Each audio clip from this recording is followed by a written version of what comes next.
હવે મહારાજ મને તેડવા આવવાના છે, આવું બધું એને બોલ્યા કે મારે હવે બસ મહારાજ સિવાય કાંઈ નહીં. અને પછી એને છેલ્લા 22 દિવસ એને ત્યારે કંઈક બોલ્યા હશે કે 22 દિવસ પછી મહારાજ મને લઈ જશે, પણ 22 દિવસ સુધી ખાવાનું અને પીવાનું બધું બંધ. અનાજ નહીં, ફ્રૂટ નહીં, ફરાળ નહીં, કાંઈ નહીં, પાણી પણ નહીં. થોડું ઘણું ક્યારેક કહે તો પાણી પીતા અને અખંડ ભજન સ્વામિનારાયણ સ્વામિનારાયણ સ્વામિનારાયણ.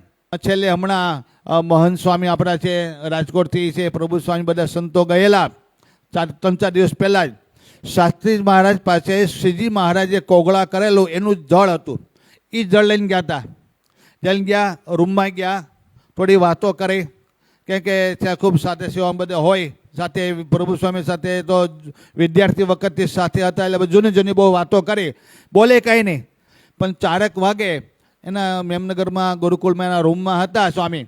અને એ વખતે એની સેવામાં 2 હરિભક્તો હતા, અર્પિતભાઈને વિદ્યાર્થીના એ હતા. એને કીધું કે લાવો લાવો જનોઈ લાવો, નવી જનોઈને નવી કંઠી લાવો.